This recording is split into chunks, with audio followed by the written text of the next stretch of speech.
Agora, então, nós teremos as oficinas de negociação coletivas, com a participação dos sindicatos escolhidos previamente. Para isso, então, eu convido o nosso moderador, Paulo Mota, do Sind Lojas Bahia, que recebe uma salva de palmas nesse momento e vai explicar o funcionamento das nossas oficinas para todos nós. Seja muito bem-vindo.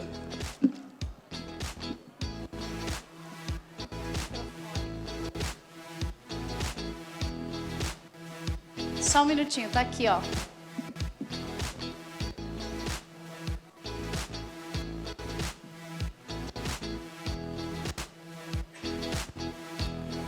Meus amigos. Tá ligado, eles vão aumentar. Meus amigos, boa tarde.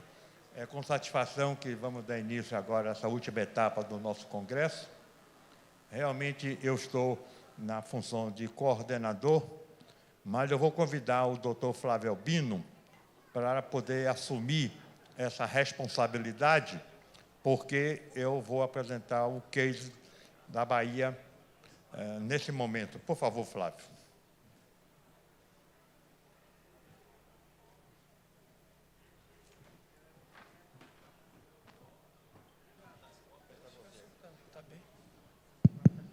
Bom, boa tarde. Sei que nós atrasamos a agenda, porque os 3 momentos da manhã se alongaram. Esse espaço aqui repete uma ideia que foi vitoriosa em Bento Gonçalves. Nós tivemos salão cheio para a primeira oficina de negociações coletivas. Hoje o número é menor, mas vamos tentar transformar num trabalho produtivo.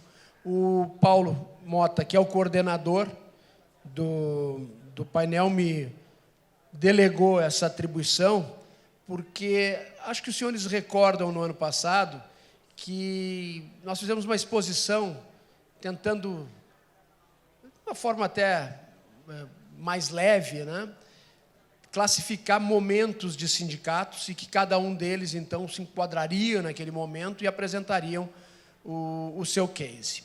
No caso do Sind Lojas Bahia, o Paulo Mota nos apresentou uma situação de 4 anos sem conseguir lograr êxito no procedimento negocial e apresentou para os senhores as dificuldades enfrentadas. Depois que ele foi escolhido coordenador, ele conseguiu celebrar a convenção coletiva. E nós entendemos que seria um case interessante de apresentar para os senhores, mesmo Bahia já tendo apresentado no ano passado, mas numa situação completamente diferente. Então, eu convido o Paulo Mota a apresentar o primeiro case, que é o do Sind Lojas Bahia, nos dizendo como foi esse processo de 4 anos sem negociação e conseguir lograr êxito no procedimento negocial e quais as vantagens, desvantagens, a avaliação feita pelos representados. Paulo Mota com a palavra. Obrigado, Flavinho. Foi uma experiência muito rica esse período que o Sind Lojas Bahia conviveu sem conseguir chegar no instrumento normativo de trabalho. As dificuldades foram se acrescentando pela maneira como os sindicatos comerciais de Salvador buscava conquistas em que a categoria lojista já entendia que não era necessária estar constando em convenção coletiva de trabalho. Dentro daquele princípio que está na nova legislação, que é que o negociado prevalece sobre o legislado.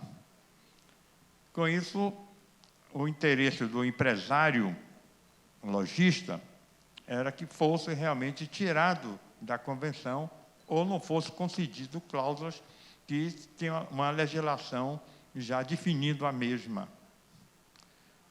Isso realmente trouxe uma situação de conflito em termos de negociações. Os sindicatos comerciais não queriam abrir mão de cláusulas que eles consideravam como cláusulas pétreas e o empresariado sempre colocando para nós que era importante que se evoluísse para desonerar o chamado custo do trabalho.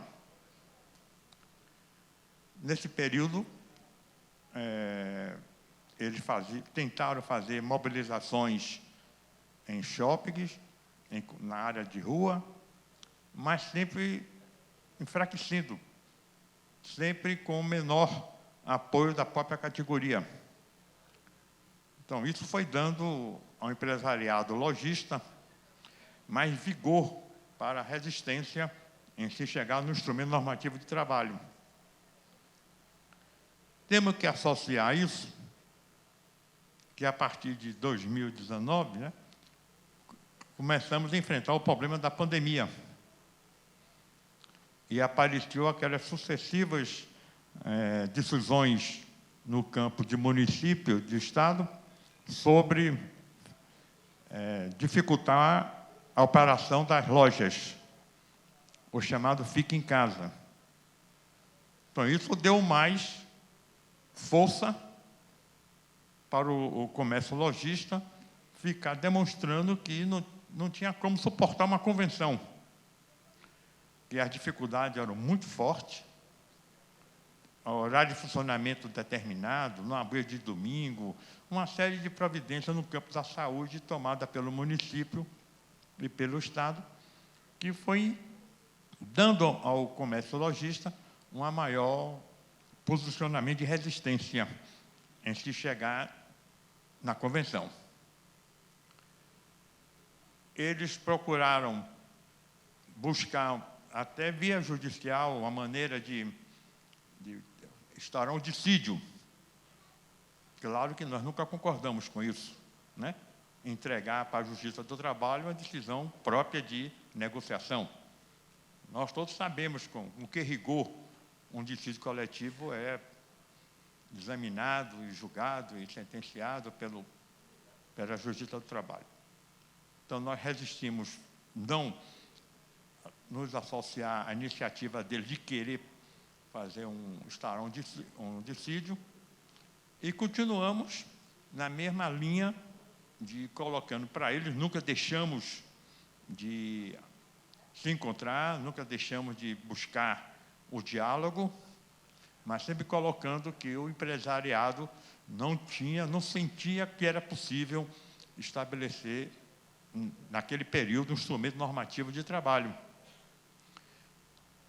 E com isso, foi se passando os anos, os feriados com dificuldade de o comércio entrar em funcionamento, mas os domingos estava liberado em função da Lei Federal 10.101, em que estabelece a folga. Uma das barreiras para se chegar no instrumento normativo é que eles queriam pôr os domingos como tinha nas convenções anteriores a 2018, a chamada bonificação. Como também que o Vale Alimentação fosse para qualquer hora de trabalho. E o objetivo do empresariado lojista era que fosse para cima de 6 horas de trabalho. Então, os feriados, nós queríamos encontrar um mecanismo para que todos os feriados pudessem ter o trabalho, mesmo tendo a bonificação, como vinha acontecendo anos anteriores, porque a Lei 10.101 exige que haja acordo ou convenção para ter as condições de trabalho, e eles queriam definir números de feriados. Com a evolução e a resistência do empresariado em fazer as convenções da maneira que o pleito dos comerciários, eles foram começando a ceder. E o que nós fizemos? Nós pegamos a pauta que eles apresentaram e convocamos as entidades lojistas, CDL, FCDL, associações lojistas de rua, de shoppings, e com suas áreas jurídicas e a do fim de lojas, passaram a examinar a pauta e fazer uma contrapauta para encaminhar para os comerciários. Isso, claro, demandou umas 8 ou 10 trocas de documentos, até que se chegou numa condição plausível de se construir um instrumento de trabalho. Com isso, nós convocamos uma assembleia para poder ter autorização para firmar a convenção. Uma das grandes conquistas do comércio lojista nessa convenção foi não ter ganho real, os domingos não constarem nenhum tipo de bonificação, funcionamento normal em todos os domingos do ano. Também tinha um problema das eleições, e que também ficou na convenção pactuado o trabalho nos dias das eleições.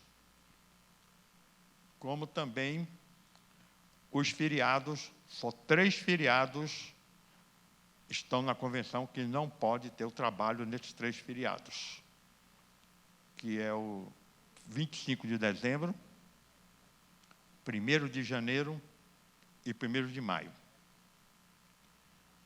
Nesse período da evolução do processo de negociações, nós tivemos alguns êxitos no diálogo com os comerciários. Pela primeira vez, o 1º de maio, nós conseguimos fazer um acordo específico para o trabalho no 1º de maio. Claro, pagando a bonificação de R$ 45 e dando a folga. Também, em junho, tem um feriado cristão, conseguimos também, nesse mesmo termo, incluí-lo e o comércio poder ter o trabalho. Também, 8 de dezembro, que é um feriado estadual na Bahia, também conseguimos fazer um documento para que o trabalho houvesse nesse feriado. Isso já foi uma flexibilização do diálogo, da troca de consultas, né? E com a área jurídica, como eu disse antes, das entidades lojistas, participando ativamente até no corpo da redação do instrumento normativo. Então, quando chegou agora em maio deste ano, conseguimos ter êxito no entendimento e realizarmos a convenção que está em vigor. É uma convenção de 2 anos. Era outro pleito do comércio lojista. Não queria que a convenção fosse anual. Houvesse já uma cobertura um pouco maior da vigência da mesma. Então, nós fizemos e conseguimos, mostramos para eles, senão não teria a convenção. Dessa maneira, meu companheiro, vai ficar mais um ano sem convenção. Então, eles foram lá, brigaram entre si, tiveram uma série de desentendimentos, mas chegamos no instrumento normativo que está em vigor, o comércio está se beneficiando da mesma em termos de operacionalidade, conseguimos realmente frear algumas cláusulas que vinham há muitos anos no instrumento normativo, conseguimos que elas fossem tiradas, e o que existe hoje é até um reconhecimento, até um dever de passar para os senhores, das entidades do comércio lojista, FCDL, CDL, Associações Lojistas de Rua de Shopping, que produziram um documento de reconhecimento dos serviços prestados pelo Sindilojas para atender os interesses da categoria. Foi até publicado nos jornais lá em Salvador. Então, esse período que nós tivemos sem convenção também trouxe uma coisa muito positiva. A atividade lojista se integrou de maneira extremamente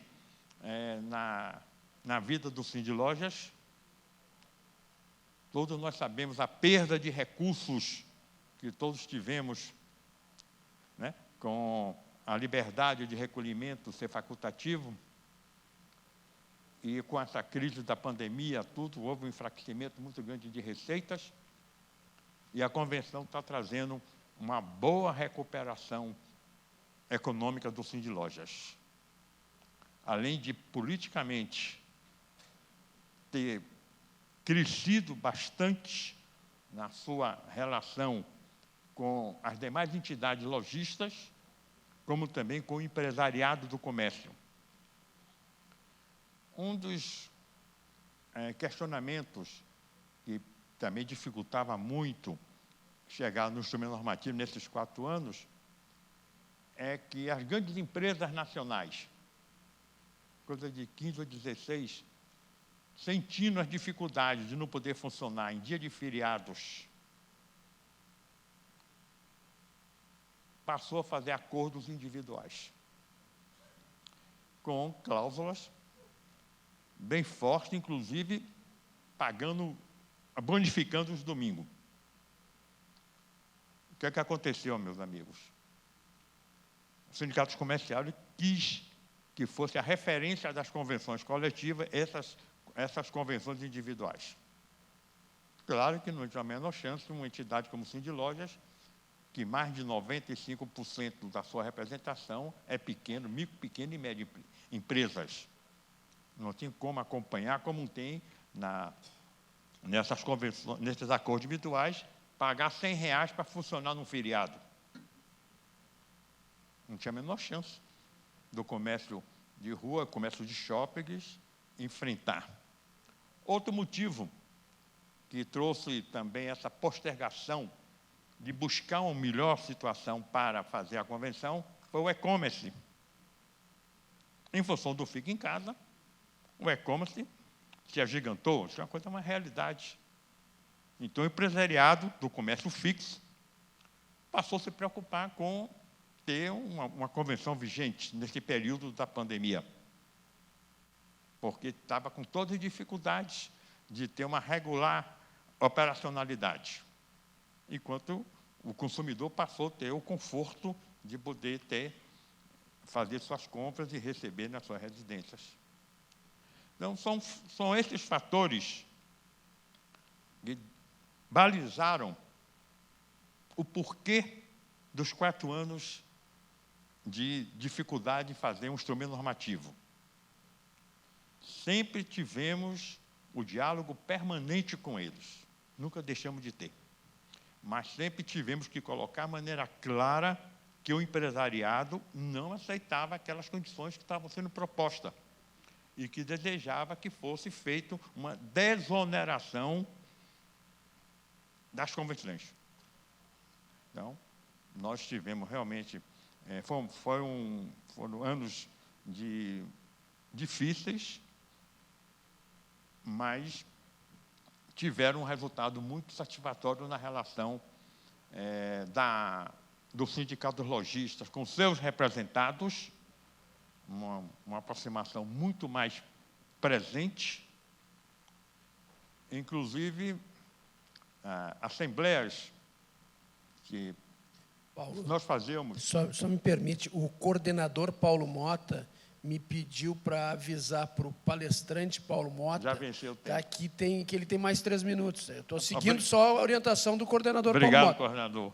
Gostei. Então, o que fica disso tudo é que nós conseguimos, de fato, ter por parte da categoria que nós representamos uma grande participação. Nas assembleias que antes podíamos fazer, eram feitas com presencial, que muito poucos chegam, ficam só por telefone. Presidente, que o senhor definir, pode contar que tem nosso apoio. Ao fazer virtual, que crescimento de participação. Foi outro fato que, nesse período dos 4 anos, também se mostrou presente. As assembleias feitas de maneira virtual teve realmente uma participação muito maior do que fosse presencial. Então, meu coordenador, esse é o case que o Sindiloja Bahia traz, né, e com muita clareza, deixando assim bem presente. Foi muito enriquecedor para a atividade sindical do Sindicato dos Lojistas, com sua categoria, e a relação com o Sindicato dos Comerciários. Hoje nós estamos com um pequeno problema. O sindicato comercial está com um problema chato entre eles, de gestão, e começou a surgir posições narrativas de aplicação de cláusulas. Concluindo, senhor governador, e uma das cláusulas, uma das situações que estão mais trazendo aborrecimento é sobre, nesse período de 4 anos, que as empresas fizeram acordos com demissões de seus empregados, que não tinha convenção, eles buscam numa narrativa que estes ex-empregados teriam direitos a possível diferença daquele acordo feito no período que não tinha convenção. A nossa área jurídica tem um sentimento de cautela. Eles gostariam de fazer um aditivo para esclarecer, que fala que só dos últimos 2 anos tu teriam direito, outros falam que só direito de todo o período. Então, nós estamos com esse probleminha, basicamente, sobre a convenção. O mais está tudo, graças a Deus, sendo de uma maneira muito harmonizada, sendo aplicada. Obrigado pela oportunidade. Só lembrando, que vocês podem encaminhar perguntas ou pedir até o microfone, mas Paulo, para a gente entender, até por essa fala final de uma divergência de interpretação na convenção que foi construída entre o sindicato patronal e o sindicato dos empregados. Ficou 4 anos sem fechar a convenção coletiva.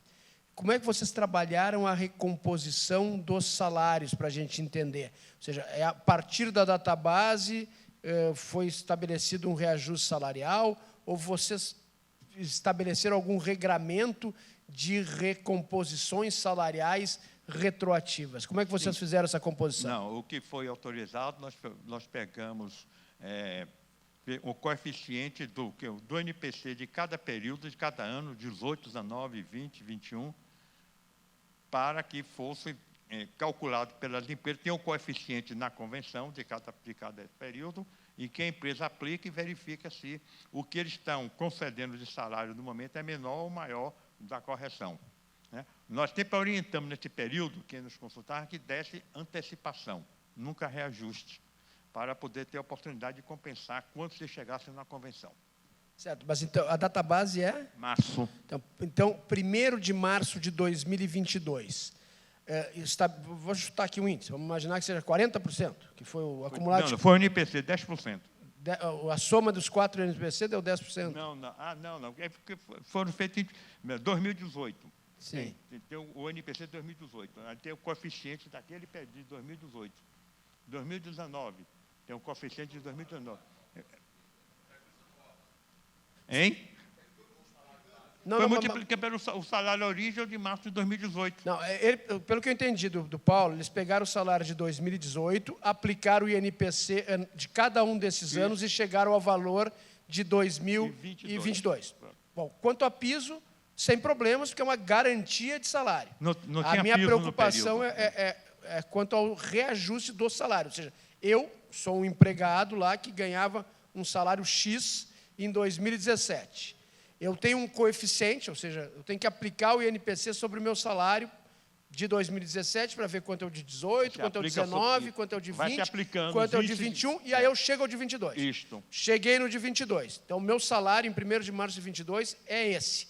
Eu pergunto, tem direito a alguma coisa para trás ou é a partir de março de 2022? A partir de março de 2022. Então, é só para recomposição do salário que eu considero a inflação anterior. Isso. É isso. E para entender, qual é, então, a bronca do Sindicato dos Empregados, essa narrativa que eles estão dizendo que tem que buscar alguma coisa para trás? Não, é sobre o problema das homologações, os acordos feitos nesse período que não tinha convenção. Ah, bom, mas aí não é... Eles acham que aquele acordo feito naquele período, se fica menor o valor com a aplicação do reajuste, com possível diferença. Mas é isso que eu não estou compreendendo. Se só vale a partir de 1º de março de 2022, mesmo para essas empresas, qual é a discussão de retroatividade? Mas eles que estão questionando isso. Mas eles estão querendo... Então eles estão querendo a retroatividade para todo mundo. Isso, mas bom. Então, mas o que nós entendemos que não é devido isso. Não. Área jurídica. Estou entendendo, não. Mas, então nós, depois desses 4 anos, vocês chegaram a uma convenção coletiva e já tem divergência de interpretação entre o sindicato patronal e o sindicato dos empregados. O sindicato patronal entende que os coeficientes, como chamasse, os índices, são utilizados apenas como base de cálculo. E o sindicato dos empregados está querendo que haja uma retroatividade, ou seja, que se pague todos esses índices desde lá de 2018. Provavelmente, aquela discussão dos 2 anos e tal, é que a tua convenção deve ter uma vigência a partir de 1º de março de 2022. Então, em tese, não poderia ter essa retroatividade, até porque ela não vale para trás. Mas tem aí um conflito já estabelecido. Então, está no campo de... Então, se a gente fala num casamento, ficaram 4 anos morando separados, juntaram e já deu problema na primeira noite. Mas estamos casados. Mas saem casados. Estamos casados. Tá certo. A questão, Paulo, que tu falasse do apoio dos lojistas. Depois desse sacrifício de 4 anos do sindicato, de atendendo ao anseio, à deliberação dos lojistas de não fazer a convenção coletiva, chegasse à convenção. Depois desse sacrifício, ele foi reconhecido, o índice de contribuição aumentou? Sim. Sim. Você sabe que é voluntária, tem lá a contribuição negocial, a cláusula, e, graças a Deus, nós estamos recuperando o funcionamento financeiro da entidade. Então, teve um aumento percentual, isso não sabe? No momento, está em média de 35%. A mais do que tu arrecadava em 2017. Se eu pego uma fotografia de 2017 e vejo agora, o número de contribuintes é 35% maior. Isso. Esse é um número significativo. Esse é um número significativo. Mais alguma indagação?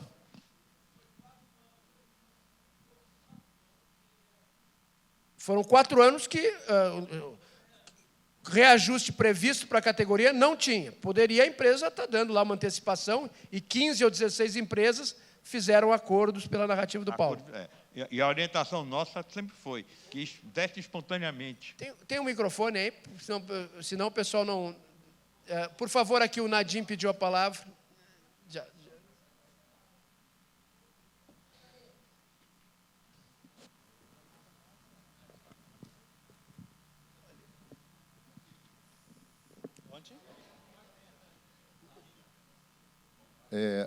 Uma pergunta, Paulo, importante.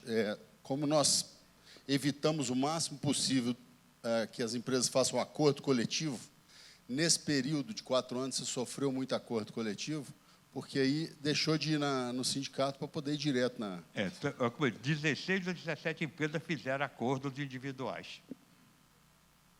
Mais alguma pergunta? Empresas nacionais.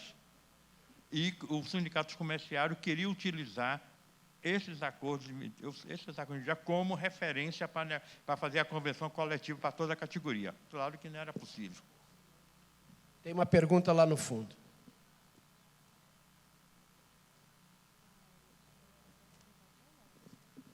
Boa tarde, Marcos Montenegro. Qual é o piso salarial que ficou estipulado agora de 2022?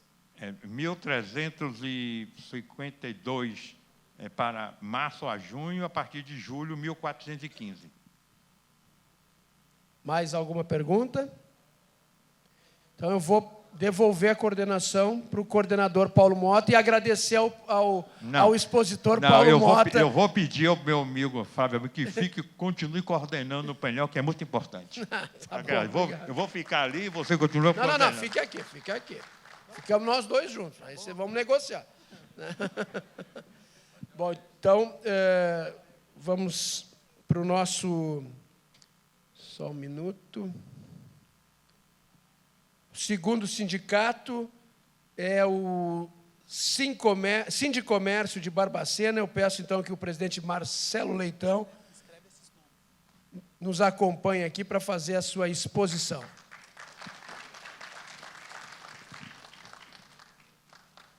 Marcelo, se quiser, de pé, no púlpito, sentado, como tu quiser. O microfone está chegando ali. Está chegando ali o microfone. Não.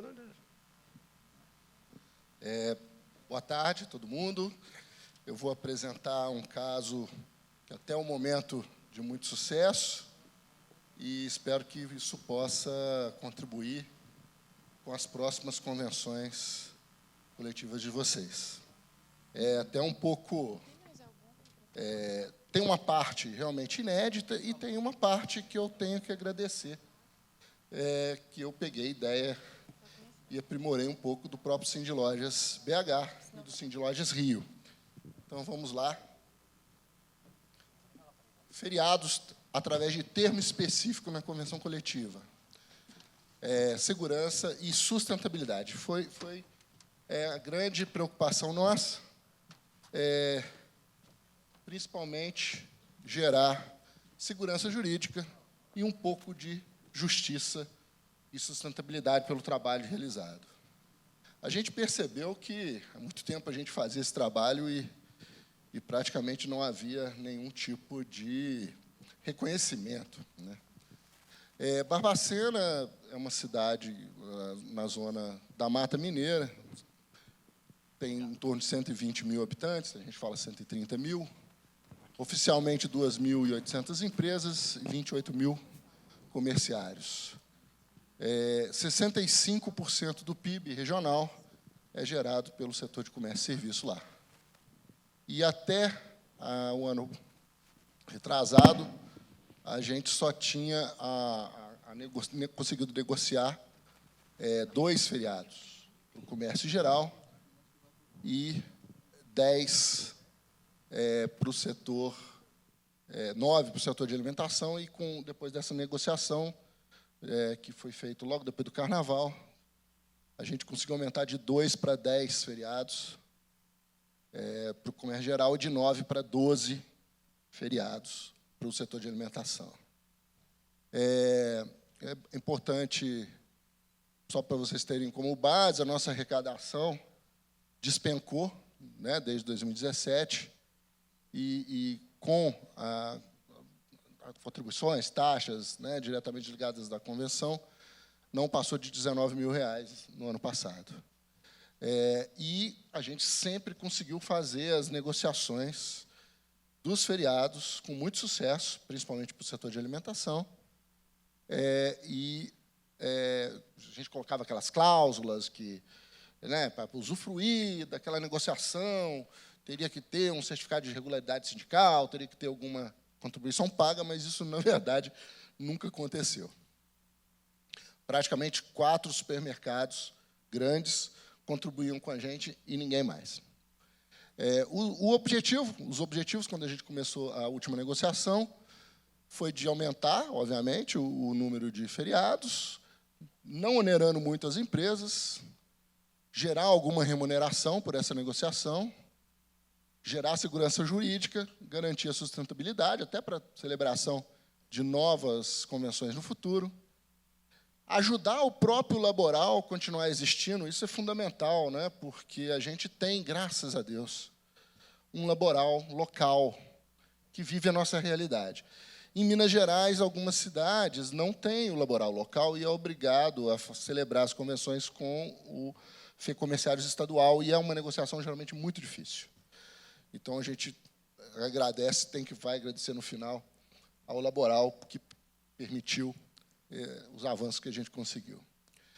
Outro objetivo era impedir isso, né, que aconteceu na Bahia, impedir os acordos coletivos entre empresas e o laboral, sem a participação do patronal, porque é uma coisa que acontecia, inclusive gerando uma enorme injustiça, porque o grande empresário, a rede nacional, conseguia pagar altos valores pelos feriados, e o comércio do vizinho, né, da Pernambucanas, do Ponto Frio, não conseguia pagar. Eles chegaram a negociar feriados lá perto de R$200. Então, diminuir essa concorrência desleal era também um dos objetivos. E a nossa estratégia foi parecida com o que o Belo Horizonte Rio fez. Belo Horizonte chamou de termo específico a convenção coletiva, que é o termo que a gente aproveitou, e o Rio de Janeiro chama de termo de adesão à convenção coletiva. É uma pura nomenclatura. E a gente, eu acredito, a gente conseguiu fazer uma pequena inovação que pode se tornar fundamental no futuro, né, com relação à negociação dos feriados através de termo específico ou de termo de adesão. Esse termo ele é celebrado pelo patronal, pelo laboral e pela empresa, e é muito importante não constar do texto da convenção coletiva muitos detalhes a respeito dos feriados, né? Isso é fundamental. No caso da nossa convenção, basicamente, a gente vai falar na convenção que os feriados serão autorizados em termo específico. Ponto. Isso é realmente uma coisa muito importante. Tem que ter muita coragem, claro, tem que ter uma negociação prévia com o laboral para que você realmente retire da convenção coletiva o que a gente está dando de graça, né? E também a gente tem que ter bom senso de que, se a gente vai cobrar por isso, que seja uma coisa justa e que não onere a empresa. Dessa forma, né, você retirando os feriados da convenção coletiva, fica praticamente impossível as empresas terem uma boa segurança jurídica sem realmente celebrar um termo ou uma adesão. Todas as contribuições sindicais, como manda a CLT atuais, permanecem da mesma forma, né, facultativas. Isso aqui é um trecho, né, da convenção coletiva, onde eu estou falando ali exatamente a base legal para a celebração do termo específico. Inclusive, é muito importante, eu acho que acho que o pessoal, os advogados sabem disso, né?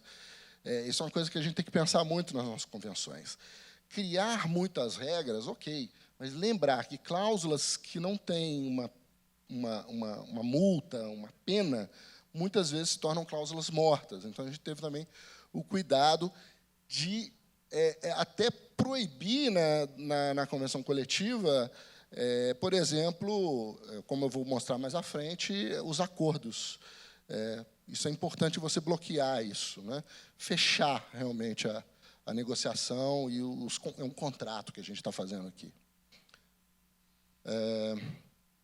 A gente está falando aí da adesão e da criação da taxa, né, de feriado, e também a gente vai citar aí, no caso, algumas coisas a gente deixou na convenção, como a questão do dia 20 de Natal e Ano Novo de fora, e a Sexta-feira Santa a gente a gente conseguiu o trabalho, mas a gente pôs uma limitação de horário, né?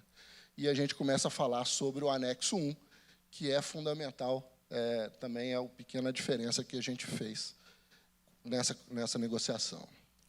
O grande problema que a gente enfrentou no início das negociações era como remunerar o laboral, né? Esse era o ponto nevrálgico da questão, e muitos sindicatos, e eu, inclusive, tenho uma opção assim também, né, resolveu essa questão fazendo com que a empresa remunerasse de forma direta o laboral. Essa solução ela é usada, ela está em vigor em vários sindicatos ainda, porém, ela já tem alguns sindicatos que foram questionados sobre isso, como o Sindlojas do BH. Algum promotor do trabalho não gostou muito da ideia da empresa remunerar diretamente o sindicato laboral. E esse foi o desafio, né, achar uma solução para isso. E a solução foi o anexo 1, o termo, a autorização para o trabalho em feriado, com a expressa anuência do empregado, do trabalhador, e o trabalhador autorizando o repasse de um pedacinho da bonificação dele para o laboral. Então, dessa forma, a gente respeita a CLT e a gente respeita o promotor do trabalho, uma vez que a remuneração do laboral vai sair do trabalhador e não da empresa.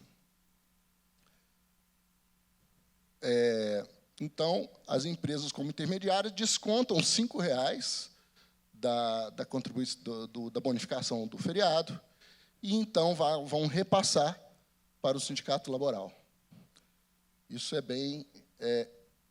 isso resolve, ao meu ver, já está funcionando esse ano, a questão técnica e política e financeira, um dos desafios que a gente tem.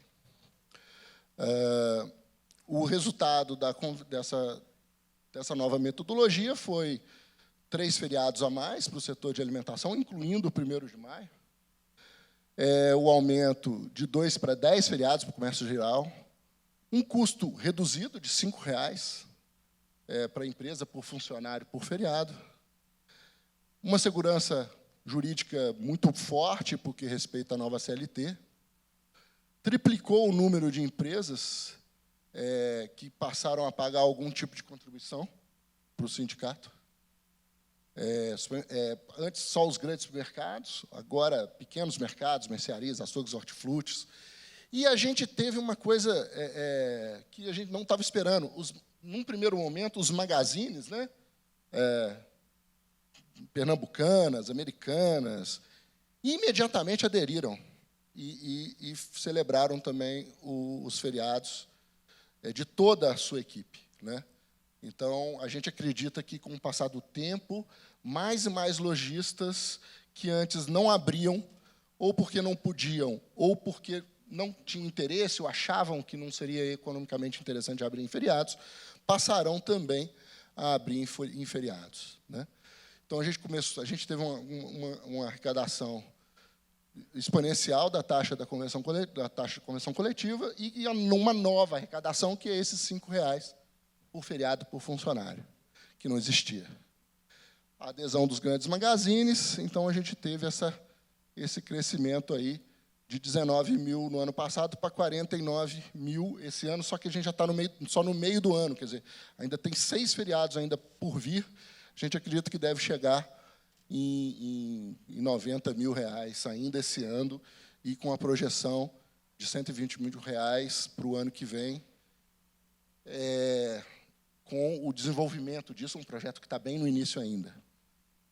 102 novas empresas pagantes associadas só nesses primeiros 6 meses, para a nossa cidade é muita coisa. E nenhuma empresa falou assim, é caro, é injusto, nada disso, porque realmente eu acho que a gente conseguiu uma solução muito econômica para todo mundo. Para atender os grandes supermercados, isso foi um pedido que, depois que já estava negociado através daquele termo aditivo avulso, que a gente chamou, por feriado, os grandes supermercados pediram para a gente fazer uma opção onde eles pagariam diretamente para o laboral. Não é juridicamente perfeito, muitos sindicatos fazem dessa forma, então a gente fez essa opção também, né? Nessa modalidade, a empresa manda a GFIP para a gente inteira, de março, a gente calcula os R$ 5,00 para o laboral, os 5 para o patronal, eles pagam diretamente através do Programa de Qualificação Profissional, Cultura e Lazer, que é uma ferramenta que já tem sido usada pelo Brasil afora. E isso simplificou o processo. A gente, inclusive, deu um belo desconto para esse pagamento de uma vez só, não avulso. Realmente, para grandes empresas, isso aí economiza bastante da economia financeira e também da operacionalização do contrato. Então, aí teve, né, o termo para todos os feriados, né, utilizando a GFIP, e a empresa recolhe diretamente como opção. A gente tem essas duas opções. É muito interessante perceber que a própria empresa grande de alimentação, eu já havia negociado uma gratificação de R$ 80,00, sem folga, só R$ 80,00, e eles pediram para aumentar para 85, para dar mais segurança jurídica para eles, porque eles falaram que tinha que ser o dobro, né, como a CLT manda. Então, a gente aumentou, a pedido da empresa, os grandes supermercados, a gratificação para 85. Então, o comércio de rua, a gratificação é 80, onde desses 80, 5 são repassados para o laboral com a expressa anuência do empregado, e, no caso do grande supermercado, eles pagam 85 para o empregado, 5 para mim, 5 para o laboral. Realmente, a solução que a gente encontrou. Aqui é o desconto que, nesse primeiro ano, eu estou dando para o pagamento adiantado, né, do ano todo, em vez de 12 vezes 5, né, 60, R$ 35, quer dizer, por funcionário, uma coisa bem econômica, e uma tabelinha da taxa negocial, que é por número de empregados também, que é uma segunda remuneração que a gente tem pelo trabalho. Aqui é o modelo do termo específico, feito para todo ano, né, através da GFIP. Tudo é feito eletrônico, né, a empresa baixa o arquivo, preenche, assina digitalmente, manda para a gente emite as guias, a guia vai para eles pagam, o laboral recebe uma cópia, emite a guia para eles, no caso, quando é o caso. Eles pagam e aí os 2 sindicatos assinam juntos com a empresa e a empresa recebe o termo de trabalho feriado. Aqui, a cláusula da contribuição do Programa de Qualificação Profissional Lazer, quando a empresa prefere, né, fazer dessa forma, direta. Aqui a cláusula que tenta, eu acredito que consegue proibir acordos coletivos sem a participação obrigatória, né, do sindicato patronal. Esse é o saldo do meu sindicato no ano passado e, logo depois de celebrar esse... queria lembrar que a gente também tem trabalhado convênios e outras formas de sustentabilidade, mas eu acho muito importante, gente, muito importante a gente também ser remunerado, e a remuneração, né, o lucro, é o aplauso do cliente. Eu acho que, nesse caso, quando uma empresa contribui com alguma coisa com a gente, ou paga uma taxa, é o aplauso pelo nosso trabalho. Né, eu acho muito importante a gente não esquecer essa função nossa, principal, fundamental. Acho que a gente, sim, temos que procurar sustentabilidade através de produtos e serviços, mas a gente não pode esquecer o fundamental, que é a convenção, e a gente não deve dar de graça esse trabalho. Eu queria agradecer a minha comissão de negociação coletiva, meus diretores, o Fábio Santa Rosa, que é meu vice-presidente da Construai, de material de construção, o André Silveira, meu diretor de um supermercado, da Supermais, de uma rede, o Cristiano Seolim, que é o meu primeiro secretário de um hortifruti importante, o presidente do Sindicato Laboral, que acreditou nessa ideia, né, e não pediu muitas bênçãos para o FEComerciários, que talvez lá eles nem entendessem a revolução que é isso. A minha assessoria contábil, legal e operacional, o Edilson Aguiar, que é o nosso contador, e ele vem participando ativamente das minhas negociações. Ele tinha uma ligação muito forte com os supermercados, é um consultor muito valioso. O Dr. Paulo Mansur, do Sindilojas BH, que nos últimos 4 anos fez o papel jurídico de muitos sindicatos em Minas Gerais. O Sindilojas BH, realmente, a gente tem que agradecer muito o Nadinho, porque ele deu um apoio fundamental. E o João Santa Rosa, meu assessor sindical, que faz a operação desse negócio todo. E isso é fundamental. A gente tem que ter os operacionais, as pessoas que dão ideias, que contribuem. E o Daniel Assis, que é o meu segundo secretário, desenvolve o design, meu site, tudo de forma voluntária. A gente descobriu um grande diretor lá que está contribuindo bastante com a gente.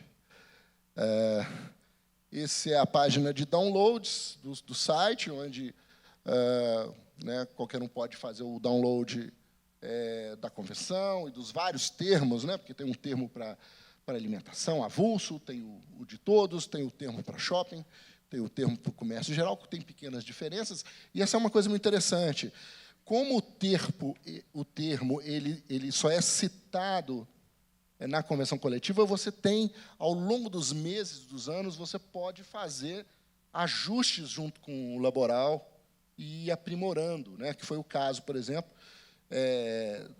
dessa coisa de fazer o avulso, fazer o todos e dar o desconto, quer dizer, isso tudo surgiu após a convenção coletiva, né? Então, isso dá uma flexibilidade muito grande de negociação e de resolver problemas, mesmo depois da convenção coletiva assinada.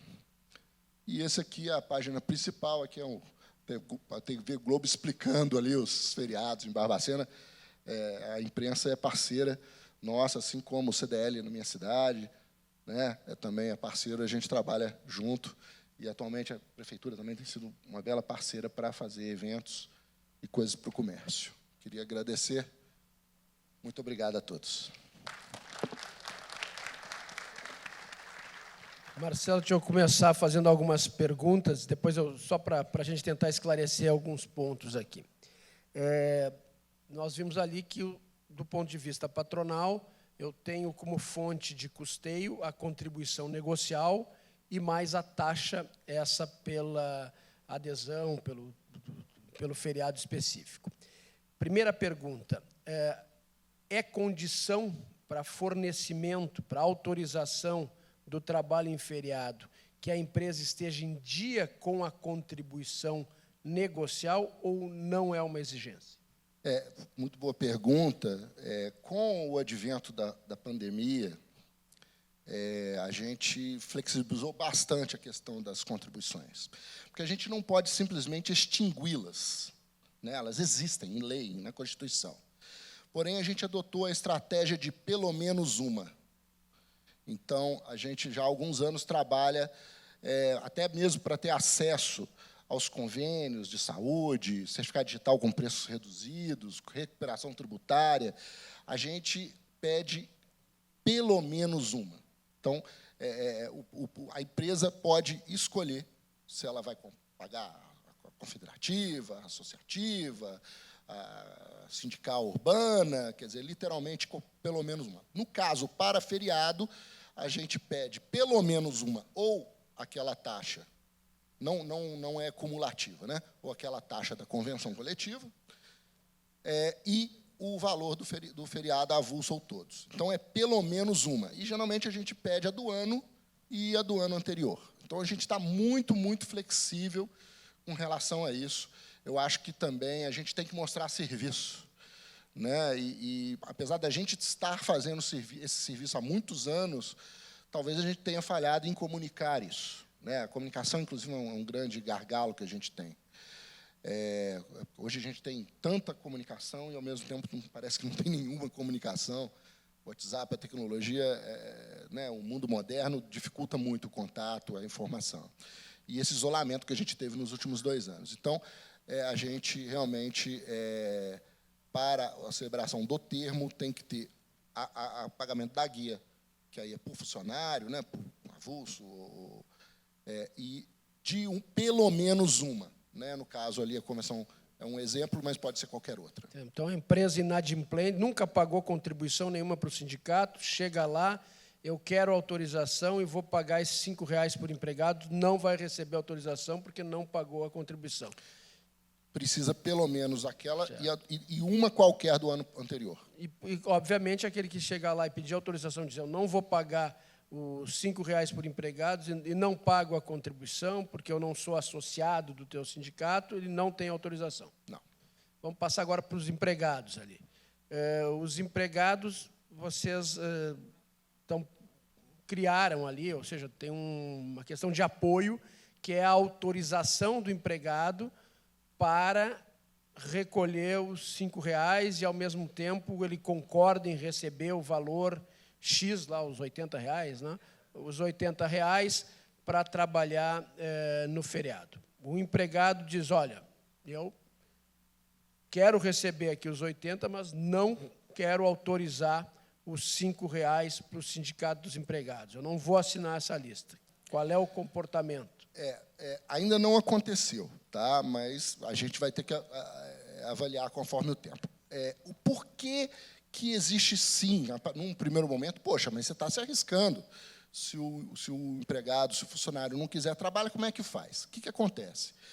Isso aí foi pensado muito, principalmente, mas não resolve só a questão do setor de alimentação, mas foi pensado muito para o setor de alimentação. E os meus diretores do setor de alimentação sempre me falavam que nos feriados, a escala do feriado dava disputa. Ou seja, tinha mais gente querendo trabalhar no feriado do que não queria. Então, assim, eu primeiro acreditei nisso, tá?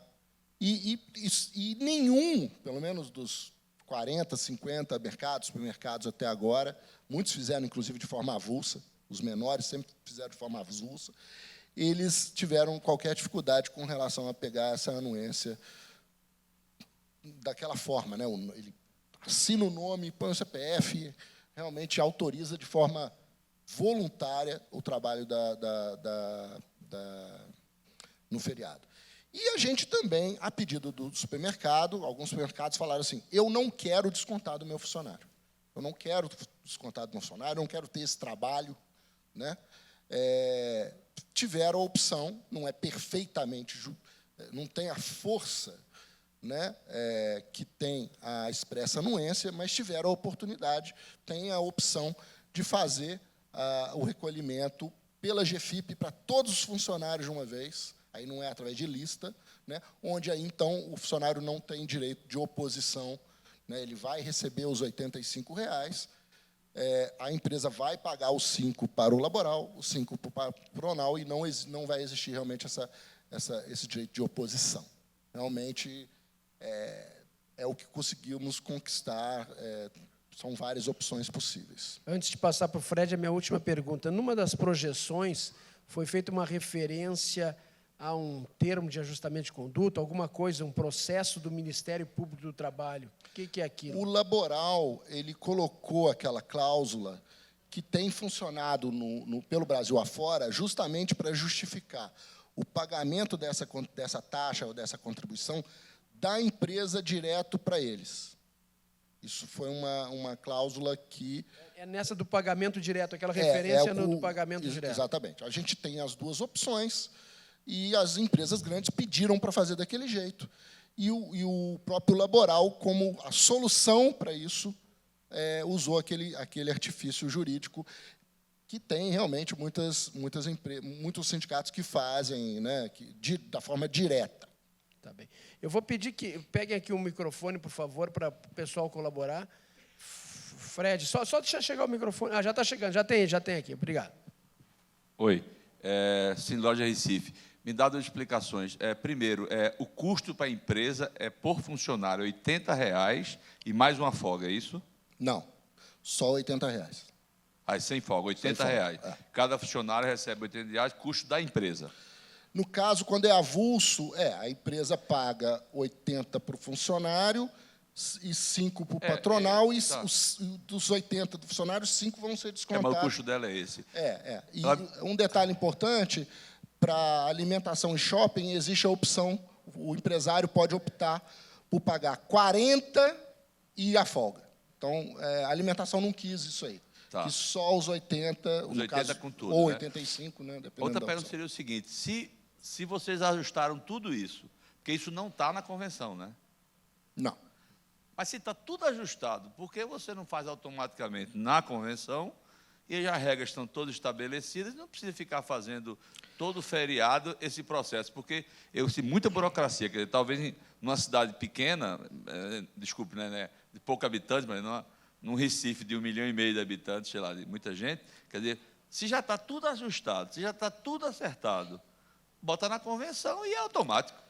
Quando a gente fez isso no ano passado e no ano retrasado, nenhuma empresa pagou. Oi, mas bom. É porque o trabalho de você, todo feriado, A empresa tem que pegar dos funcionários e tal. Se já está tudo acertado, bota na convenção. O que talvez falta, e eu sei que também a gente tem esse problema, é fiscalização, tanto do patronal como do empregado, para cumprir as cláusulas da convenção coletiva. Sim. Lembrando também que existe, e os grandes supermercados preferiram fazer o termo para o ano todo, sem a anuência do funcionário. Então, eles fizeram uma vez só, pagaram uma vez só, não tiveram esse trabalho. Eu realmente... É a escolha de cada empresário, né? Ter o trabalho ou não ter o trabalho. Eu tive supermercados relativamente grandes que optaram fazer avulso. E a maioria dos grandes preferiu fazer de uma vez só. Eu acho que isso aí vai evoluir, eu acredito, nos próximos anos. É perigoso para o empresário se você tiver que negociar 1 a 1. Aí você deixa na mão deles a coisa de dizer, olha, eu quero tanto essa vez, eu quero tanto essa vez. Mas se já está tudo ajustado, em tudo, que é preço, fórmula, tudo, a automatização seria muito mais... Bom, enfim, mas cada um sabe onde o calo aperta, né? Ou fazer experiências. Eu acho que a ideia é, por favor, no ano que vem, que alguém traga a evolução dessa ideia. Você vê, eu peguei uma ideia que não é minha, que é do Sindlojas Rio. Lá eles vendem dessa forma cada pedacinho da convenção, e eles têm um sucesso muito grande. Eu não sei se tem alguém do Sindlojas Rio. Está ali, doutora Elizabeth. E um exemplo do Sindlojas BH, que conseguiu fazer por 2 anos também, com muito sucesso. Então, eu só tentei melhorar a ideia, não tem nada, na verdade, de novo, tem uma pequena inovação em alguns processos. E adaptando para a sua realidade. Exatamente. Mais alguma pergunta? Deixa eu... o modelo de Barbacena, como o Marcelo disse, é um modelo já utilizado por alguns com adaptações. A grande dificuldade que se tem nesses modelos em que se exige o pagamento de contribuição para fins de autorização é de que uma empresa se recuse a fazer isso, se recuse a recolher dos seus empregados, se recuse a pagar para o sindicato e demande judicialmente, e nós sabemos o resultado dessas demandas judiciais na Justiça do Trabalho. Os sindicatos que têm esse modelo sofrem, não está acontecendo lá. Mas o grande impulso para essas demandas é a contribuição dos empregados. A nossa vai junto no bolo. Quando a empresa quer trabalhar no feriado, como é que funciona? Condicionar uma autorização para trabalho em feriados ao pagamento de contribuição, seja para o patronal ou seja para os empregados, o entendimento pacífico do Tribunal Superior do Trabalho é de que essa exigência é irregular, porque essas contribuições são espontâneas. Isso é uma posição pacífica da Justiça do Trabalho através do Tribunal Superior do Trabalho. Então, se eu tenho uma sistemática que é de um termo de adesão, mas para receber o termo de adesão eu tenho que pagar a contribuição para os 2 sindicatos, se uma empresa demandar, o resultado vai ser tem que dar autorização sem a contribuição. Isso acontece em todo o Brasil para quem adota isso. São as certidões, nós vamos ter hoje, acho que o pessoal de Gravataí está aí, não está? Gravataí é um dos que vai apresentar hoje, o modelo de Gravataí é semelhante, com certidões. Foram os primeiros que apareceram lá, uns 10 anos atrás, que é ou termo de adesão ou certidão, mas o impulso vem do recolhimento dos empregados. E aqui tem uma diferença. Qual é a diferença? A diferença é que o lado do empregado tem uma autorização individual. Tem uma autorização individual. Então, a diferença que eu vejo no modelo de Barbacena é essa, que é uma dificuldade, né? Ou seja, o empregado foi lá e autorizou, 100% de autorização. Tem gente do Ministério do Trabalho que acaba, né, achando estranho uma situação dessas em que todo mundo está concordando lá em dar R$5 para o sindicato para trabalhar em feriados. Mas ele está recebendo os 80. Sim, mas por que ele não está recebendo os 80, e já que é uma opção dele, eu quero receber os 80, mas não quero dar 5 para o sindicato dos empregados, né? Isso é uma situação, mas está lá, tem autorização. E esse é o primeiro ponto. E também, o que a gente sente é de uma posição, e o Marcelo foi muito feliz lá no início dos pressupostos, de falar da necessidade de valorizar também o Sindicato dos Empregados, né? O grande problema que se existe num modelo como esse é que, normalmente, o empregador, a vida toda, disse para o empregado para ele não recolher nada para o Sindicato dos Empregados. Não recolhe nada para o Sindicato. Esses caras aí estão viajando, estão fazendo política, não sei, não recolhe nada. E aí, quando muda a regra, e a regra que interessa é o contrário, tem que pagar o Sindicato dos Empregados, isso é um problema. Porque a vida toda eu estava ali, principalmente em empresa pequena, eu estava no balcão junto com os empregados, dizendo, não paga nada. Eu disse, vamos pagar esse troço aí, vamos assinar. É uma dificuldade. Quem não tem um histórico como esse, mas a grande diferença aqui, pelo menos na minha leitura, Marcelo, é isso, porque o impulso das empresas é a impossibilidade de trabalhar em feriados por uma exigência do Sindicato dos Empregados do pagamento da contribuição.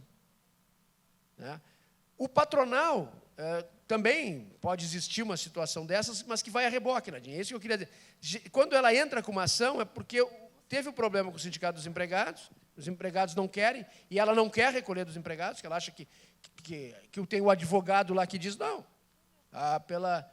pela regra de hoje da legislação trabalhista, ele tem que autorizar. Se ele não autorizar, tu não precisa recolher. Mas aqui ele está autorizando. Claro que é uma situação, né? Daqui a pouco tem uma pressão, o cara está autorizando. Existem alguns modelos, a doutora Lúcia está aí? Está ali.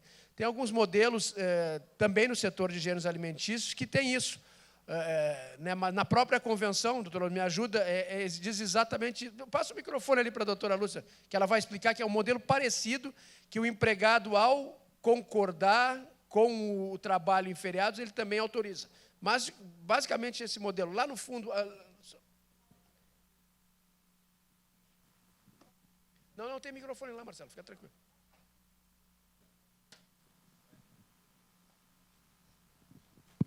Boa tarde a todos. É mais ou menos parecido o modelo. No Rio Grande do Sul, lá no setor de gêneros alimentícios, a gente tem uma convenção, né, de feriados. Aí os feriados, eles todos estão regulados na Convenção Geral da categoria, e aí a negociação é feita no seguinte sentido: o trabalhador ele tem direito ou uma folga, ou um bônus mais uma folga.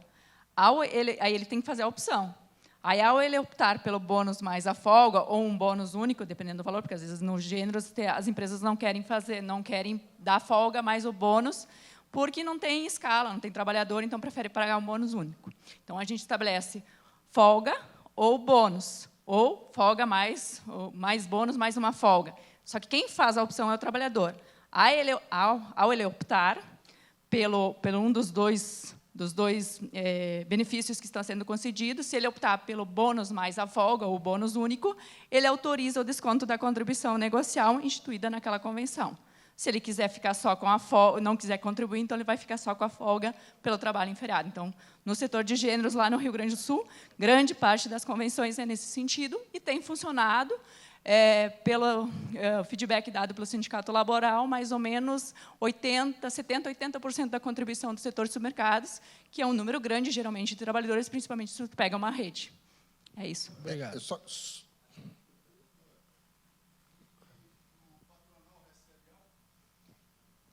Geralmente, as empresas do setor de supermercados assentam na mesa de negociação. Então, as grandes empresas, maiores interessadas, têm lá uma contribuição que já é um valor considerável, acabam contribuindo para poder participar da negociação e tudo mais, ajudar a instituição. Obrigado. Não precisa pagar nada. Ela paga a contribuição negocial. Mas deixa eu voltar para o Marcelo, então, então volto a ele para esclarecer alguma coisa e já ir para os... Só queria lembrar que, antes disso, só tinha 4 supermercados que contribuíam para mim. Pagavam todas as contribuições. Praticamente aqueles 19 mil que eu recebi, eram os 4 pagando tudo. Todas elas. Agora eu tenho 80 mercados, mercearias, inclusive o valor que as grandes pagavam diminuiu, porque eles não precisam pagar mais todas as contribuições. Basta de escolher uma delas e a taxa do feriado. Queria lembrar também que essa taxa de R$ 5 difere daquela contribuição do empregado para o seu sindicato. Aquilo é outra coisa que vai funcionar com aquela dinâmica que a gente conhece, né?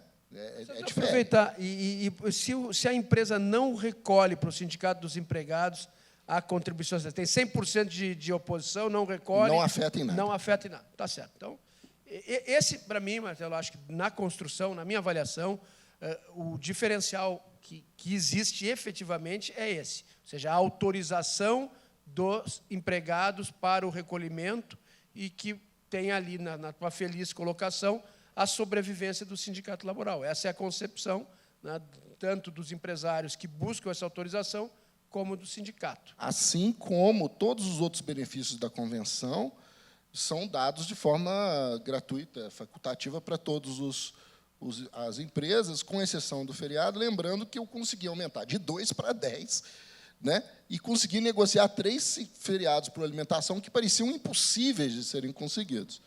Então, houve um ganho realmente substancial também na qualidade dessa conquista.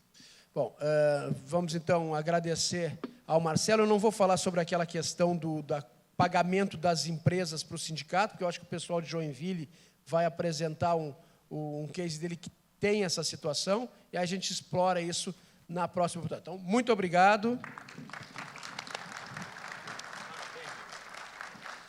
O coordenador está pedindo que eu dispense ele agora na próxima apresentação. Então, eu vou dispensar o coordenador, mas depois ele volta. Tá? Acho que é um problema de autonomia. Vamos lá, então.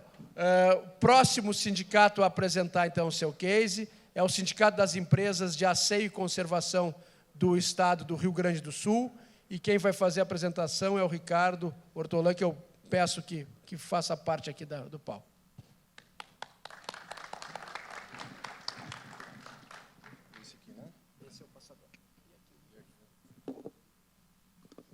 Bom, boa tarde a todos. Boa tarde, doutor Flávio Bino, muito obrigado. Só aguardando aparecer a apresentação aqui.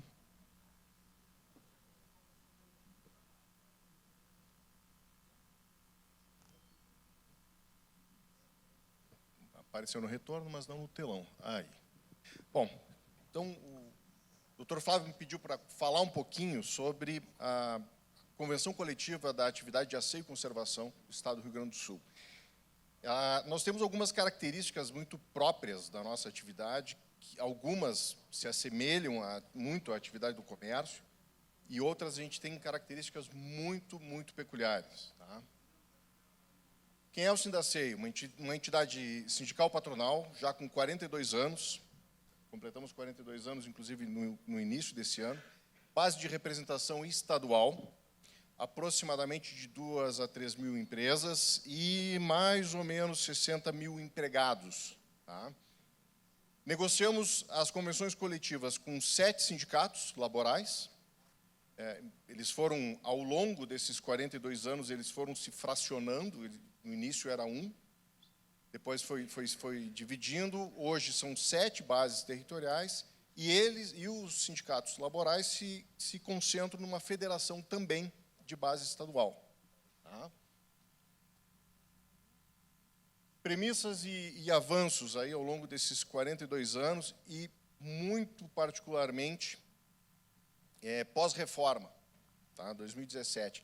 Embora tenham ações que vêm sendo tomadas desde o início, algumas posturas que são tomadas desde o início, muita coisa modificou a partir de 2017. Então, a negociação, isso sempre foi assim, a negociação é individualizada, não se assina uma negociação única para todo o território do Estado. Para cada uma daquelas 7 bases laborais, a gente faz uma convenção específica, mas mantemos o critério de que quem fecha primeiro garante as condições. Né?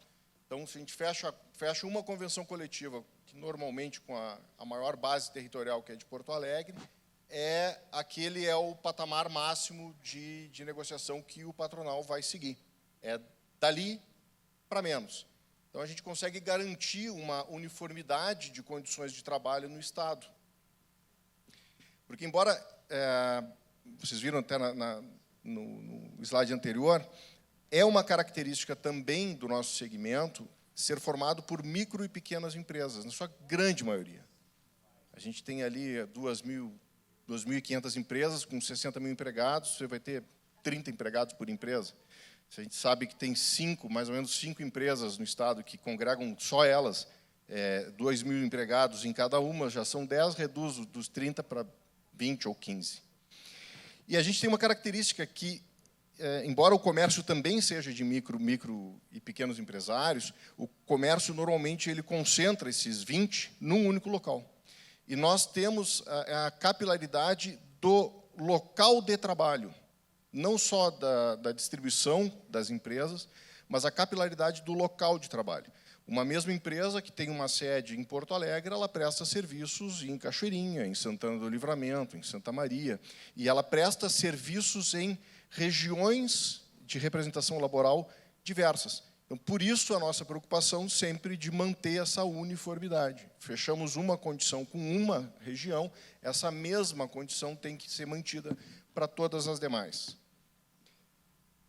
Então, a negociação individualizada para cada base, com uma condição unificada, a implementação de condições inovadoras nas relações de trabalho, principalmente pós-reforma de 2017, o que começou, efetivamente, o que mudou, né? A postura do sindicato antes da reforma era de não colocar muito regramento na convenção coletiva. Você tinha legislação.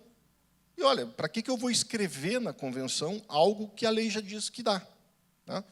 Então, a gente procurava manter as convenções coletivas o mais simplificado possível. Com o advento da reforma, inverteu essa situação e abriu a possibilidade, quase que uma obrigação, de que os sindicatos começassem a regrar nas convenções mesmo assuntos que já têm legislação específica, principalmente aqueles que não são proibidos pela reforma, né? Então, eu vou apresentar para vocês, principalmente essas modificações e o aproveitamento dessa possibilidade da reforma. Algo que foi sempre uma preocupação muito grande na categoria é a proximidade e o entendimento, sempre se teve esse entendimento, de que o negócio, vamos dizer assim, representação, ele é bipartite. A gente não tem representação só laboral e não tem representação só patronal. Não vive um sem o outro. Nosso colega de Barbacena já salientou isso. Tá? E talvez até por uma facilidade de proximidade, os dois sindicatos, no início da história toda, eram em Porto Alegre e havia uma facilidade de acesso.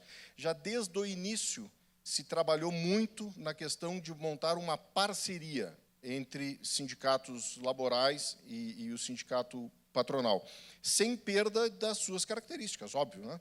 Mas que a gente sempre buscou o entendimento de que quem precisava prevalecer era a categoria, e não uma entidade ou outra. Então, aproximação das entidades e redução de conflitos, permitindo melhores condições de negociação. Essa aproximação das entidades permitiu, por exemplo, na pandemia, durante a pandemia, em que as duas entidades fossem, como um exemplo, trazendo para vocês, fossem pedir ao governo do Estado a priorização da vacinação dos garis e coletores de lixo. Então, esse é o exemplo da proximidade que se tem com o laboral. A gente não precisa dizer assim, não, eu não vou usar isso como uma moeda de troca, né?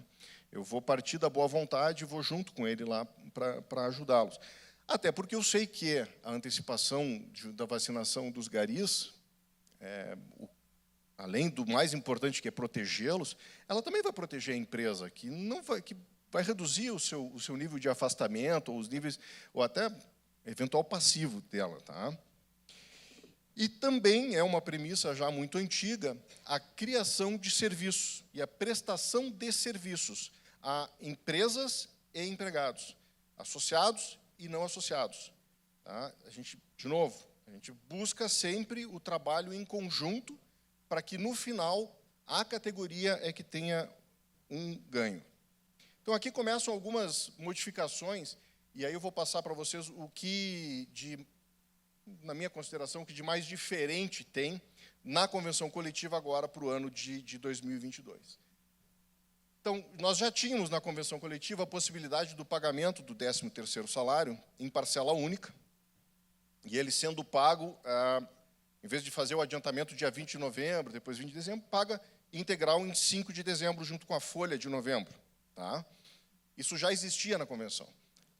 A novidade aqui é que, além disso, nós estamos dando a possibilidade de um parcelamento, tá, desse 13º de forma antecipada ao longo do ano. Para as empresas de prestação de serviços, sempre há um problema fazer guardar os recursos, né, do 13º para pagar tudo no final do ano, principalmente empresas que prestam serviços para o Estado, para o governo. E o que a gente começou a perceber é que você chegava no final do ano, eventualmente as empresas ou fechavam ou sumiam, quebravam, tem esse tipo de problema na prestação de serviços estatais ao Estado, e o empregado ficava sem receber. Então, uma das alternativas que se encontrou é fazer esse parcelamento. Vale transporte.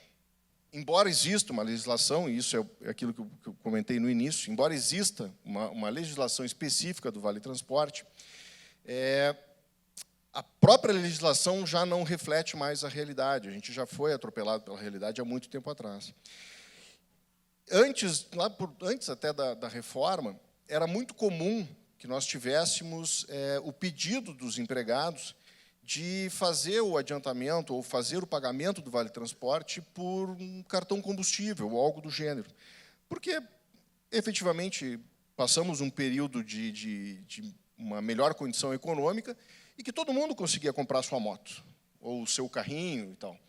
E era muito melhor para os empregados receber isso como um ticket de combustível, porque ele saía de casa, deixava a esposa no trabalho dela, o outro no trabalho do outro, e juntavam todos os vales, eles resolviam o problema do empregado de uma forma muito melhor do que eu ficar insistindo em dar um ticket que ele é obrigado a usar só especificamente aquele meio de transporte. Depois, uma evolução disso foi a possibilidade do pagamento em dinheiro, porque não são todas as regiões em que tem um sistema tarifário com pagamento por ticket ou cartão. E a legislação não entende isso, ela não aborda esse problema. E pandemia, na época da pandemia, a possibilidade de se fazer o pagamento do Vale Transporte para deslocamento por aplicativo. Então, também tem o problema da pandemia, era um problema, o transporte público era muito complicado, e tem alguns lugares em que o transporte público não alcança, ele não chega até lá, que para a empresa deslocar um veículo próprio para fazer o deslocamento, de buscar o funcionário e levá-lo até o local, seria um custo muito maior do que ele dispor dessa possibilidade de chamar um carro de aplicativo para poder fazer esse deslocamento. Homologação de rescisões. A gente acabou dando uma volta nesse problema das homologações, isso para muitos sindicatos laborais, para os nossos lá, inclusive, é uma cláusula pétrea, não se mexe, não pode falar em retirar a homologação, embora a obrigatoriedade já tenha saído já desde 2017. Qual foi o recurso que a gente adotou? Isso começou antes, inclusive, da pandemia, 2017, 2018, e a gente foi aprimorando isso, e, nesse aspecto, a pandemia forçou que os sindicatos se digitalizassem, né? Nós criamos um modelo de homologação digital. Não precisa mais o deslocamento do funcionário e da empresa até o local onde o sindicato tem local de homologações. No início, a gente restringiu a obrigatoriedade da apresentação pessoal nas sedes onde tem uma sede do laboral.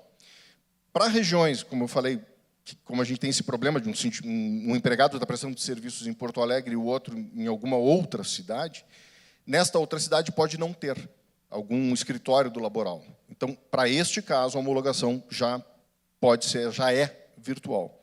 com o advento da pandemia, a gente acrescentou, na verdade, a gente fez um detalhamento maior, e, a partir de agora, é uma possibilidade de o empregado se manifestar, caso ele não queira fazer a homologação presencial, o empregado se manifesta por e-mail, por escrito, tanto faz, e isso é encaminhado junto com a documentação para o laboral, e o laboral faz todos os procedimentos. Isso aqui é uma questão muito de... Eu achei, é algo muito carinhoso deles, né? Porque não precisa mais para nada a homologação, não serve... Basicamente, no cotidiano do empregado, ele não está interessado se vai homologar ou não, ele quer pegar o seguro-desemprego dele, fazer o saque do fundo de garantia, e era para isso que, basicamente, os empregados iam fazer a homologação. Tá? Foi retirado a indenização do trintídio, a gente entendeu que aquela remuneração, aquele salário a mais pelo desligamento nos 30 dias anteriores à data base, que no nosso caso é 1º de janeiro, não fazia mais sentido, né? Isso aqui é algo que, de 84, a gente tinha um patamar de inflação muito diferente dos patamares de inflação que a gente está observando hoje em dia. A gente passou por um problema econômico enorme, uma pandemia, e que nossa inflação aqui está em 10%. Né? E chegamos ao entendimento, ao acordo com o laboral de que fazia sentido quando tinha 80%, tinha 90% de inflação. Aí sim fazia sentido. Hoje, a gente já não tem mais essa obrigação. Trabalhos em domingos e feriados, algo que já deu para perceber que para vocês é o calcanhar de Aquiles. Né? Para nós, a gente não teve problemas com trabalhos em domingos e feriados, nunca se teve esse problema. É uma característica da nossa atividade trabalhar em finais de semana. Ninguém abre mão de ter o seu porteiro no edifício só porque é domingo. Né? Ninguém abre mão de ter um shopping limpo ou coisas assim porque é feriado. Então, a gente sempre teve trabalhos. O que, na nossa convenção, a gente admite que ele tem que ter um dia de descanso. Pode ser anterior ou posterior a esse feriado. E, caso não tenha esse dia, aí sim você tem o pagamento da hora extra a 100%. E trabalhadores que utilizam a jornada de 12 por 36, não há pagamento indenizatório do 100%, mesmo que a jornada de 12 horas esteja em um domingo ou um feriado, porque se entende que ele já teve a compensação dessas horas. Pagamentos de férias, a exemplo do pagamento do 13º, aqui foi uma explicação rápida. Né? Efetivamente, o pagamento das férias mesmo, é o 1/3. Né? O que a gente reparou, que acontece com frequência, o empregado saía de férias, ele sai de férias, ele recebe o salário dele, recebe a antecipação das férias e recebe 1/3 das férias. E aí ele vai e faz as férias, né, dos deuses, maravilha. O problema é que, quando ele volta, ele passa 2 meses sem receber. Ele teve todo o período que ele desfrutou das férias, que ele gozou das férias, e ele tem mais 1 mês que ele vai ter que trabalhar para poder receber o salário dele. E aí você entrava num círculo vicioso, você entra no círculo vicioso do adiantamento, do vale e assim por diante. O que se colocou aqui é a possibilidade, e isso é algo também que a gente procurou deixar muito claro na convenção. Tudo isso são possibilidades, tá? Não é uma obrigação. Mas há possibilidade, havendo o acordo entre empresa e empregado, de que faça o recebimento antecipado do 1/3 e o montante das férias ele recebe como se salário fosse. Então, não tem essa variação de remuneração dele. Ele tem que se organizar e conseguir, vai desfrutar das férias dele com esse 1/3. Uma Câmara de Conciliação se montou, já foi um assunto que foi comentado hoje também, da questão de precaução, né, de nós procurarmos não sairmos da justiça, de judicialização das coisas, que a gente tem uma Câmara de Conciliação para tratar de assuntos que sejam mais simples, né, e fazer os acordos extrajudiciais para depois oferecer a homologação judicial.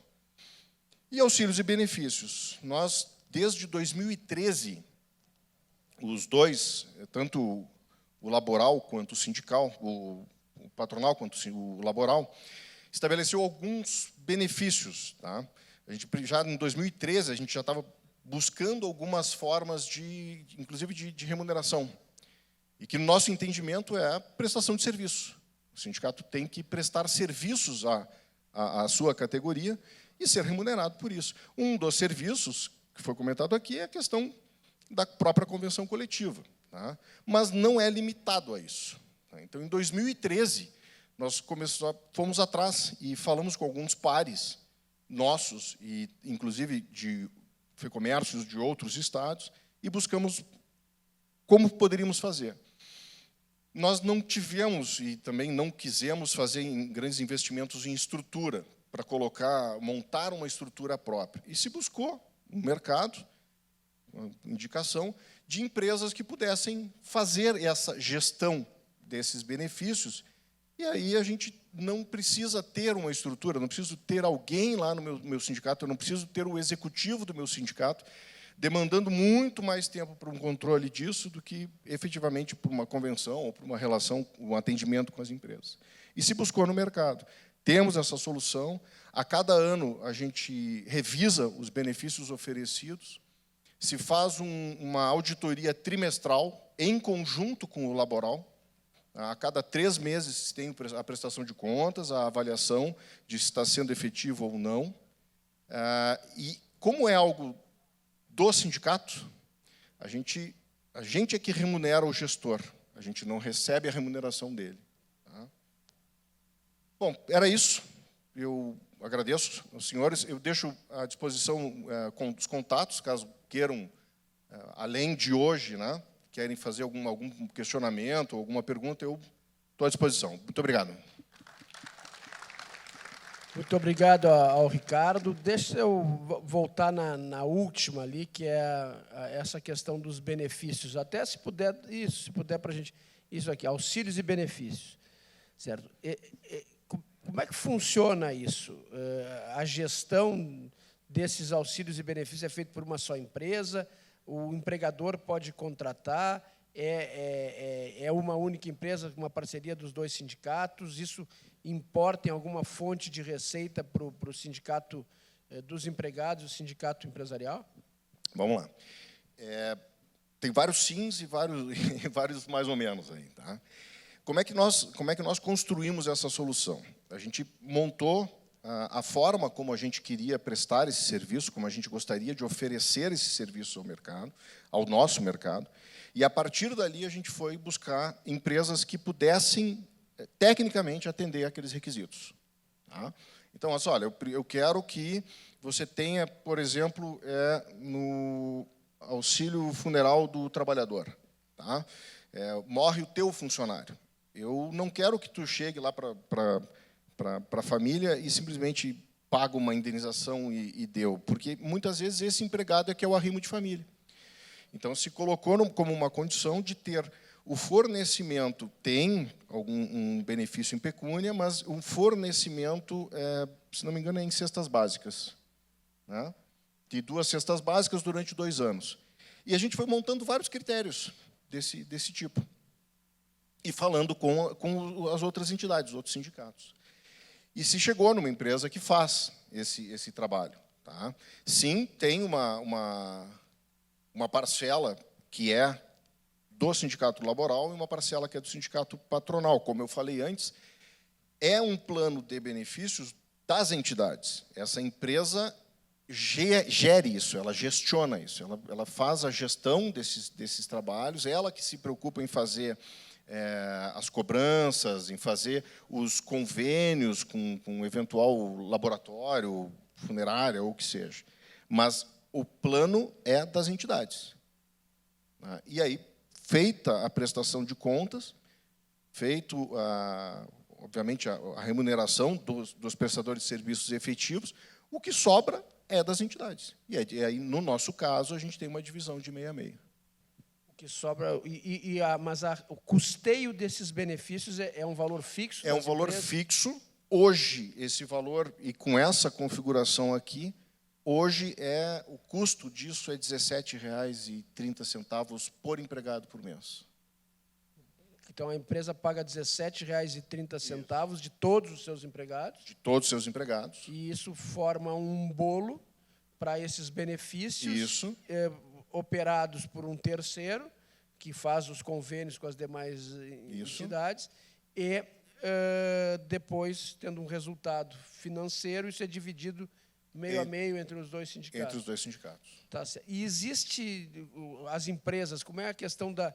Nós sabemos que hoje essa é uma das grandes discussões, é um dos daqueles formas heterodoxas de contribuição que foi colocada... Fiquei me lembrando disso. Foi colocada na palestra da manhã de fontes de custeio. Essas formas heterodoxas têm sido combatidas por algumas empresas, nós temos discussão judicial. Como é que é o grau de judicialização disso com vocês? Muito baixo. Nós tivemos no início, né, primeiro a questão das formas heterodoxas, né, exatamente por ter ouvido hoje de manhã que eu fiz questão de dizer, a gente implementou isso em 2013, muito antes do palestrante indicar que em 2017 houveram formas heterodoxas de remuneração das entidades, a gente já tinha isso já implantado. A questão judicialização disso é baixa, muito baixa. Sempre há, porque no Brasil o que não é judicializado, né? Mas até hoje sempre fomos vitoriosos, as entidades sempre foram vitoriosas. Nós tivemos no início, havia uma contribuição do empregado também para o custeio desse plano, e por solicitação do Ministério Público do Trabalho, foi retirado esse custeio e passou a ser integralmente das empresas. Tá? Na própria convenção coletiva, nós também adotamos o que o colega fez. Na convenção coletiva, lá na cláusula, se não estou enganado, tem inclusive o número do processo junto ao Ministério Público do Trabalho, em que ele praticamente chancela a forma de fazer e o modelo que está sendo aplicado ali. Alguma pergunta? Então, sim, por favor, o microfone.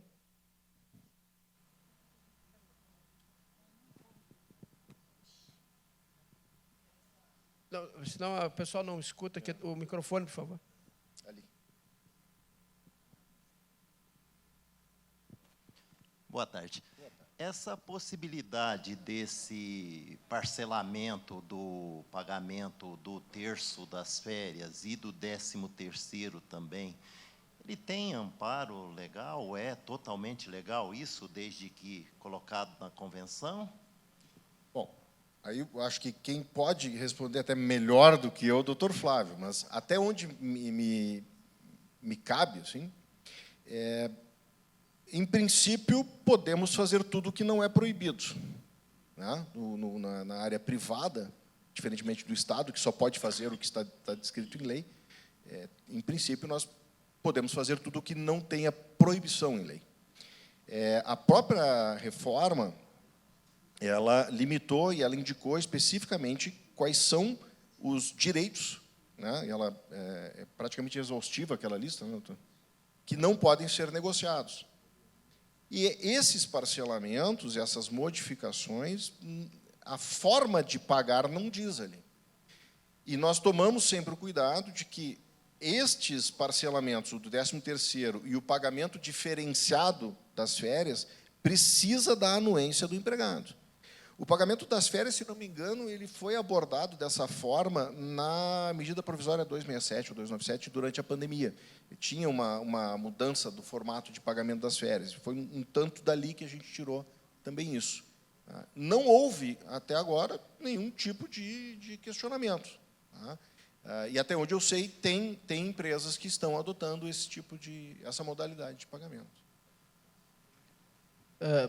Só essa questão do 13º das férias, a decisão do STF diz que eu posso estabelecer regras negociadas, né, que vão prevalecer sobre o que está previsto em lei, desde que respeitava os direitos indisponíveis. Não está abrindo mão das férias, não está abrindo mão do 13º, não está abrindo mão do 1/3. Então, a construção parece possível. A única preocupação que eu tenho é no 13º, porque não do parcelamento. Parcelamento, tudo bem, o problema é do pagamento lá em dezembro, porque a cláusula, eu não conheço a cláusula, né, ela teria que trabalhar caso tenha alguma alteração salarial durante o ano, porque como é que funciona o 13º? Eu pago o 13º e desconto o que foi antecipado, certo? Então, se tiver um reajuste, eu vou ter que pagar a diferença do que foi pago parceladamente. Mas eu não conheço a cláusula. Não, mas na verdade, ela não tem essa previsão, até eu acho que muito pelo histórico nosso de negociação, né? Nós nunca tivemos, nesses 42 anos, nunca se teve um dissídio coletivo e, salvo o melhor juízo, nunca se teve pagamentos assim parcelados, né? Tu vê, nesses últimos 4 anos, todas as negociações fecharam dentro do prazo, todas as negociações fecharam INPC ou um pouco menos, né? Então, não se teve pagamentos... depois, até sim, a parte, quando entrou essa estabilidade econômica no Brasil, que a inflação baixou, que não tínhamos mais esses picos, a gente tem uma convenção coletiva, 1º de janeiro, ela vale até 31 de dezembro, e, olha, nunca tivemos problema com necessidades de reajuste. Tá certo. A última... Tem duas, tenho né? 2 perguntas. Então, vamos fazer as 2, porque nós temos mais 2 cases ainda, né? Então, vamos lá. Boa tarde, João Santa Rosa, Sindicato de Barbacena. A pergunta eu queria saber o seguinte: sobre esses auxílios e benefícios, a empresa ela paga diretamente ao prestador de serviço ou ela paga ao sindicato que repassa para essas empresas? Não, ela faz, como esta empresa também cuida da questão de cobrança desses valores, tá? Ela faz o processo de cobrança, ela faz o recolhimento e faz a gestão desses montantes, tá? Principalmente porque ela tem que pagar, ela vai pagar o fornecedor lá na ponta, ela vai também ter esses desembolsos ao longo do período, tá? Mas ela é que faz essa cobrança, é recolhido para essa empresa e, no final, ela faz a prestação de contas. Certo. E aí, quando faz essa prestação de contas e essa divisão entre patronal e laboral, é tributável isso daí? Ou seja, vocês pagam faz uma nota fiscal para a empresa te passar ou emite um recibo, né, visto que... Na verdade, a empresa faz uma nota fiscal para o sindicato para receber a sua parcela pela gestão do plano. Não é o sindicato que fatura para a empresa. O sindicato, então, ele tem o sindicato paga para a empresa. Ele faz como um serviço próprio. Né? Isso. Isso. Perfeito. Ele terceiriza a empresa que vai fazer a operação desse plano de benefícios. Entendi. O entendimento é basicamente esse. Entendi. Obrigado. Obrigado. Mais uma pergunta ali?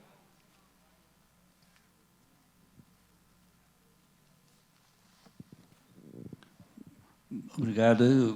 Boa tarde. Meu nome é João Garcia, eu sou do Sindicomércio Vale do Aço. A minha pergunta é o seguinte: o pagamento dos auxílios e benefícios está vinculado à adimplência da empresa? Não. O pagamento dos auxílios e benefícios ele só está vinculado ao adimplemento das empresas para os benefícios referentes à empresa. Então, por exemplo, no auxílio natalidade, que é uma indenização para redução do custo do afastamento do pai pelo nascimento do filho, tem um reembolso, né? Um auxílio para a empresa. Para a empresa receber, ela tem que estar adimplente. Agora, os empregados têm a garantia de recebimento, independente da empresa estar adimplente ou não. Aí se tem todo um outro processo de cobrança dessas empresas, né, para que elas façam o custeio. Aí tem previsões, inclusive, a cláusula na convenção coletiva já prevê, inclusive, multas. Muito obrigado, então, ao Ricardo Ortolã. Muito obrigado, doutor.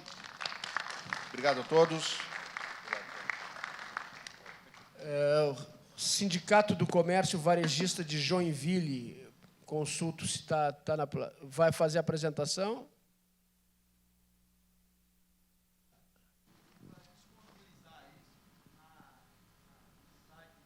Tá certo, nós vamos fazer. Mas eu pergunto, Sindicato do Comércio Varejista de Joinville, presente ou não? Não. Sindicato dos Lojistas de Gravataí, Sindilojas Gravataí? Também não. Bom, como a gente está com um problema aqui de tempo, né? Os 2 que foram convidados e confirmaram que não estão aqui, nos ajudaram a equacionar o tempo. Então, eu vou devolver ao coordenador e a nossa mestre-irmã já está pedindo que devolva para ela também. Bom, quero agradecer primeiro ao Flávio Albino a brilhante coordenação dos trabalhos e devolvo para a nossa anfitriã aí o encerramento da nossa agenda. Muito obrigada. Uma salva de palmas às apresentações que nós assistimos aqui. Queremos agradecer a todos que fizeram suas apresentações, que contribuíram para os debates. Nós temos um troféu para entregar para os senhores pela participação aqui no nosso painel. A gente está só aguardando o presidente Abrita liberar de uma outra sala que está acontecendo paralela com essa aqui, uma sala menor. Mas, de antemão, já fica aqui o nosso agradecimento. A gente pede que aguardem um minutinho e aí a gente faz a entrega e a foto oficial. Mas, se não tivermos mais nada a acrescentar, a gente dá por encerrada a nossa plenária e fica aqui o convite para as 19 horas, de volta aqui para a nossa solenidade com a premiação,